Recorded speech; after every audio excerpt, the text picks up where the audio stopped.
Hello my friends, Medinipur থেকে মন ভট্টাচারিয়া চলে এসেছি আবার টাইম পাস টাইম চ্যানেলে। আমরা ঘুরতে গিয়েছিলাম পুরুলিয়ার পাহাড়ে। তো এটা হলো অযোধ্যার আপার ড্যাম। এই ড্যামটা এত সুন্দর, চারিপাশটা এত সুন্দর যে বলে বলে শেষ হবে না।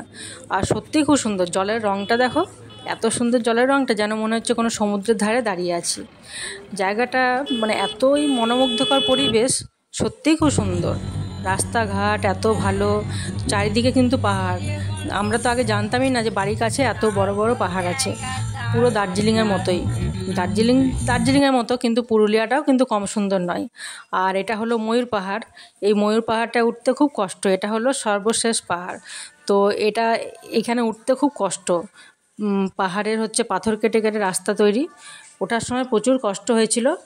আমি তো বেশিরভাগ উঠতে পারিনি, তারপরে কিছুটা গিয়ে নেমে এসেছিলাম, আর পারলাম না। তারপরে এটা দেখো, এটা হলো তোমাদের মার্বেল পাহাড়। এই মার্বেল পাহাড়টায় তুমি যে কথাটা বলবে সেটা ইকো হয়ে ফিরে আসবে। এই জায়গাটাও কিন্তু খুব সুন্দর জায়গা, তোমরা গিয়ে একবার ঘুরে আসতে পারো, অবশ্যই খুব ভালো লাগবে।